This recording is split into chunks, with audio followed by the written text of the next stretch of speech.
qalat imra'atu Imran, ingatlah ketika istri Imran, nama suaminya Imran, nama istrinya Hanna. Ingatlah ketika istri Imran berkata, apa kata dia? Rabbi, ya Tuhanku, ya Rabb. Setiap orang mengatakan ya Rabb, maknanya tiga. Ya Rabb, wahai engkau yang menciptakan aku. Ya Rabb, wahai engkau yang mengatur hidup. Ya Rabb, wahai engkau yang memberi aku rezeki. Makanya kalau hati kita sedang ragu tentang rezeki dan pengaturan, ada yang salah dengan hidup saya ini, kenapa seperti tidak diperhatikan Allah? Orang selalu berkata, ya Rabb, engkau yang menciptakan aku, engkau yang memberi aku rezeki, engkau yang mengatur hidup. Rabbi, ya Tuhanku, ya Rabb, ini sesungguhnya aku nazartu, bernazar. Inilah hukum asal boleh bernazar. Inni nazartu laka ma fi batni, aku bernazar apa yang ada di perutku ini. Karena dia lama tidak punya anak, menikah, dia bernazar, aku bernazar apa yang ada di perutku ini muharrara, nanti kalau dia lahir aku akan jadikan dia muharrar. Muharrar artinya khalisan li khidmati Baitul Maqdis. Nanti kalau dia lahir, dia hanya akan menjadi pelayan Baitul Maqdis. Dia tidak jadi pedagang, dia tidak jadi petani, dia tidak jadi pegawai kerajaan. Dia hanya menjadi pelayan Baitul Maqdis. Rabbi inni nazartu laka ma fi batni muharrara fataqabbal minni innaka antas sami'ul alim. Engkau maha mendengar doaku dan engkau maha mengetahui nazarku. Terimalah ya Allah. Apa yang terjadi? Falamma wada'atha, ketika dia melahirkan anak itu, dikabulkan Allah nazarnya, dia mengandung dan punya anak. Setelah itu dia pun melahirkan. Falamma wada'atha qalat rabbi inni wada'tuha unsa. Ternyata anak yang lahir itu unsa. Kalau laki-laki, inna khalaqnakum min zakarin. Kalau perempuan, unsa. Ada satu laki, zakarin laki-laki, unsa perempuan. Ada satu lagi, khunsa. Khunsa laki-laki menyerupai perempuan.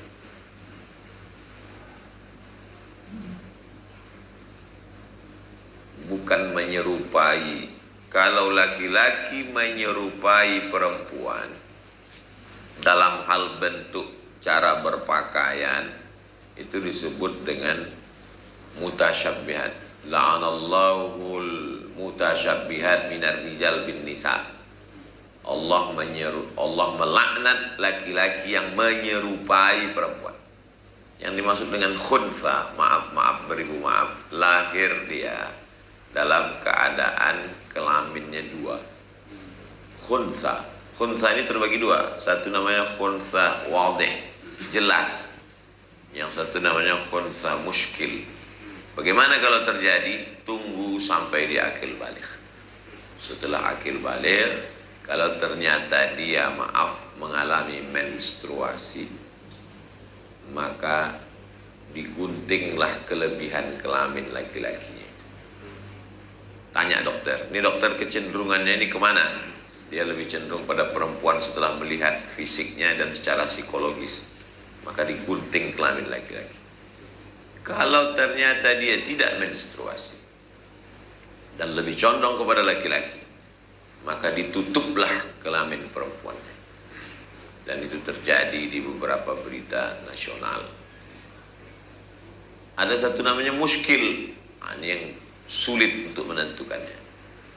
Dia menstruasi dan dia ternyata lebih condong kepada laki-laki. Muskil, problem.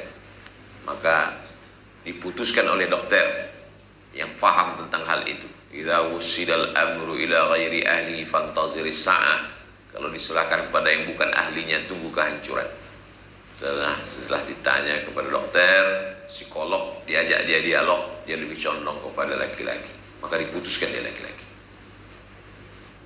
Adapun sudah jelas terlahir sebagai laki-laki, kelaminnya satu, setelah itu dia ngomong tanpa ditanya, sebenarnya saya perempuan yang terjebak di tubuh laki-laki. Ini tidak ada hukum lain kecuali diasingkan, karena dia orang yang sakit secara psikologis. Di zaman Nabi pernah terjadi laki-laki pakai henna. Tak boleh laki-laki pakai henna, karena pakai henna itu ciri perempuan. Kata Nabi, kenapa ini pakai henna? Dia ini begini-begini, lebih cenderung. Kata Nabi, maka bawa dia ke Naqi. Kalau tempat kubur orang di Madinah, Baqi. Kalau titiknya naik ke atas, Naqi.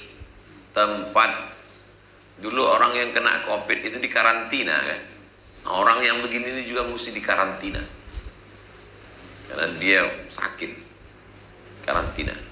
Kalau hanya baru sekedar indikasi, tapi kalau sudah melakukan perbuatan umat Nabi Lut, man wajadtumuhu ya'malu amala qaumi Lut, kalau tertangkap melakukan perbuatan umat Nabi Lut, nama kampungnya Sadum, perbuatan orang itu Sadum, maka dinisbatkan ke Sadum, Sodomi.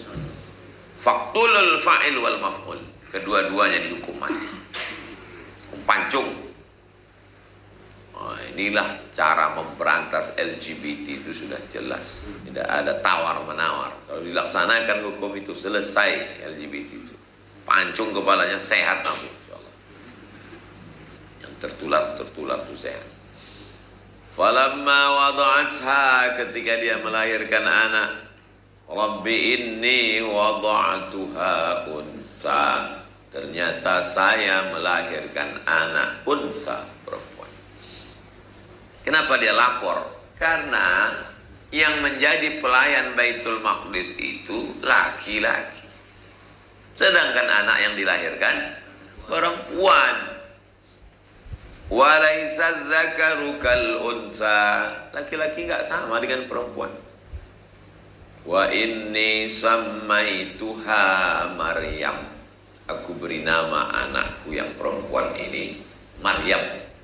Wa inni u'idzuha bika wa dzurriyyataha minasyaitonir rajim. Aku berdoa kepada Allah supaya dia dan anak cucunya dijauhkan dari syaitan. Itulah kenapa anak ini punya anak Maryam ini berikutnya nanti akan punya anak laki-laki namanya Isa, dan anak itu tidak diganggu setan. Waktu lahirnya nggak nangis. Nabi Isa itu waktu lahir nggak nangis, karena setiap anak yang lahir itu nangis karena pusarnya ditusuk oleh setan. Nabi Isa tidak menangis karena tidak bisa ditusuk oleh setan. Kenapa? Karena doa dari Hannah. Doanya, inni u'idzuha bika wa dzurriyyataha minasyaitonir rajim. Itulah maka bagus doa itu dibaca oleh ibu hamil supaya anaknya tidak diganggu syaitan. Sebagaimana Allah menjaga Hannah, begitu jugalah Allah akan menjaga keturunannya. Itu namanya tawarruk, tayammun. Sebagaimana doa itu dulu dipanjatkan oleh Hannah sehingga Allah menjaga Maryam dan Isa, begitu jugalah diharapkan si ibu hamil itu akan terjaga janin anaknya oleh Allah Subhanahu wa taala. Wa inni u'idzuha bika wa dzurriyyataha minasyaitonir rajim fataqabbalaha rabbuha biqabulin hasanin. Allah Subhanahu wa taala menerima doa dari perempuan yang solihah bernama Hannah tadi, biqabulin hasanin. Itulah mengapa selesai doa biasanya qabul. Ini asal. Yang disebut qabul ini bid'ah, mana qabul? Itu selesai. Fataqabbala rabbuha biqabulin hasanin wa ambataha nabatan hasana, tumbuhlah dia dengan pertumbuhan yang baik. Fakaffalaha Zakaria, dia diasuh oleh Zakaria. Maryam punya ayah namanya Imran. Imran ini meninggal waktu Maryam masih kecil. Lalu siapa yang mengasuhnya? Fakaffalaha Zakaria, dia diasuh oleh Zakaria. Zakaria ini siapa? Zakaria ya Nabi Zakaria. Nabi Zakaria punya istri. Imran punya istri. Istri Imran dengan istri Zakaria saudara kandung. Kalau di Sunda hubungan Zakaria dengan Imran ini apa? Apa namanya itu? Nggak tahu apa namanya. Nah, kalau di Jawa apa namanya itu? Haji Tono apa namanya itu? Haji Tono menikah dengan perempuan, kemudian Mas Faiz nikah dengan perempuan. Perempuan ini adik kakak. Lalu kalian apa? Saudara saudara ipar. Ikhtilaf pula. Ada yang bilang misan, ada yang bilang ipar. Begitulah hubungan Zakaria, istri mereka adik. Ninggal Zakaria, ninggal Imran. Lalu siapa yang ngasuh? Semua mau ngasuh. Kenapa semua orang mau mengasuh Maryam? Karena karena Imran pendeta mulia, dihormati di Bani Israel. Akhirnya semua mau ngasuh. Kami yang ngasuh Maryam, kami yang ngasuh Maryam, kami yang ngasuh Maryam. Bagaimana caranya biar supaya selesai dari konflik ini? Wa ma kunta ladaihim idh yulquna aqlamahum ayyuhum yakfulu Maryam. Muhammad sallallahu alaihi wasallam tidak berada di antara pendeta-pendeta Bani Israel ketika mereka menyampakkan pena mereka. Pendeta itu kan menulis Alkitab itu pakai pena, menulis Taurat pakai pena. Penanya itu dari bulu ayam, yang ujung yang zaman dulu dawat namanya. Kalau ada santan itu dawat. Jadi cara mengundinya, semua penulis Alkitab memasukkan, semua penulis Taurat memasukkan penanya ke dalam air. Pena itu kalau dicopot bulu ayamnya berat, nyemplung ke dalam, masuk ke dalam. Siapa nanti yang ngapung ke atas, maka dialah yang menang. Semua kamu mau ngasuh Maryam? Ya, oke. Semua penanya. Wa ma kunta ladaihim idh yulquna aqlamahum. Kau tidak berada di antara mereka ketika engkau mencampakkan penamu ke dalam air. Ayyuhum yakfulu Maryam. Siapa di antara mereka yang akan menjadi bapak asuh Maryam? Ketika semua mencemplungkan, tiba-tiba satu yang muncul ke atas. Yang menang itu adalah Zakaria. Fakaffalaha Zakaria. Akhirnya Zakaria lah yang menang, yang mengasuh. Kullama dakhala 'alaiha Zakaria al-mihrab. Tempat Maryam tinggal itu namanya mihrab. Mihrab selalunya di musola, di masjid. Anak-anak jangan main di mihrab ya, itu tempat imam. Biasanya ini tempat mihrab, bukan mihrab ini yang dimaksud. Mihrab artinya tempat khusus ahli ibadah yang dia tidak ada kerja lain, hanya melayani tempat ibadah, beribadah kepada Allah SWT. Nggak boleh keluar. Maka Maryam pun ditempatkan di mihrab. Kullama dakhala 'alaiha Zakaria. Setiap kali Zakaria datang mau ngontrol keponakannya, ini kan ponakannya nih, ponakan istrinya. Wajada indaha rizqa. dia lihat di dalam itu banyak rizqa. Apa arti rizqa? Rezeki. Sekarang lagi viral rizqa, buaya. Buaya rizqa. Rizqa. Kullama dakhala 'alaiha Zakaria al-mihrab wajada 'indaha rizqa. Zakaria heran, kenapa? Karena rizqa. Lahir anak, kita kasih siapa ya nama anaknya? Rizqa. Itu dari kata rizqa. Kullama dakhala 'alaiha Zakaria al-mihrab wajada 'indaha rizqa. Ya Maryam. Zakaria bertanya, "Ya Maryam, anna laki hadza?" Dari mana kamu dapat makanan ini banyak sekali? Gak ada yang boleh masuk ke sini kecuali saya, karena saya kafil kamu, penjaga kamu. Kenapa bisa ada makanan di sini? Qalat, Maryam berkata, "Innallaha yarzuqu man yasha'u bighairi hisab." Allah kalau mau kasih rezeki bighairi hisab, tidak ada yang bisa menduga, tidak ada yang bisa memprediksi. Bighairi hisab, tidak ada yang bisa menghitung. Dua makna bighairi hisab. Tidak ada yang bisa menduga, tidak ada yang bisa menyangka, tidak ada yang tahu. Makanya kalau kita bertakwa kepada Allah, nanti kita akan dapat rezeki yang bighairi hisab. Tidak bisa dihitung, tidak bisa diduga, tidak ada batasannya.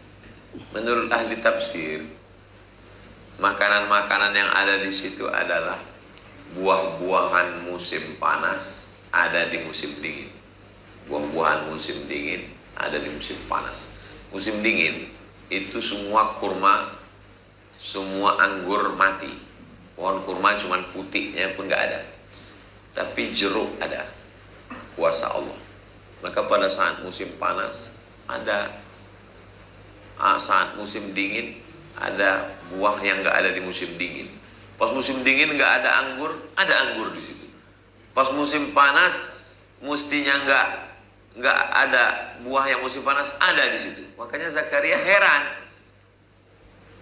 Bukan hanya sekedar makanan orang bisa ngantar, tapi yang di luar pun nggak ada, kok ada di situ. Makanya Zakaria nanya, "Ya Maryamu, anna laki hadza?" Kamu dapat dari mana? Qalat huwa min indillah. Ini yang ngasih Allah. Jadi Maryam itu sudah melihat tanda-tanda sejak dari kecil. Innallaha yarzuqu man yasha'u bighairi hisab. Apakah mungkin orang Islam menghina Maryam? Tak mungkin. Apakah mungkin seorang Muslim melecehkan Nabi Isa? Tidak mungkin. Maka orang Muslim memuliakan Maryam dan memuliakan Isa, tapi tidak sampai mengangkatnya menjadi Tuhan. Maryam tetap manusia dan Isa tetap manusia. Nabi Muhammad SAW datang menceritakan kisah sedetailnya sampai ada satu surat khusus bernama surat Maryam. Tapi yang kita baca subuh ini bukan surat Maryam, tapi surat ayahnya Maryam, namanya Imran. Nama ibunya Hannah, keluarga kecil. Ayahnya Imran, ibunya Hannah, anaknya Maryam. Keluarga bahasa Arabnya Ali. Allahumma sholli ala sayyidina Muhammad wa ala Ali kama shallaita ala Ibrahim wa ala Ali Imran. Keluarga Imran, Hannah, Maryam. Kita disuguhkan dengan cerita keluarga Imran. Al-Fatihah, Al-Baqarah, Al-Imran. Begitulah Allah menempatkan cerita ini di awal supaya kita tahu kedudukannya, supaya kita mengambil iktibar dari pelajaran.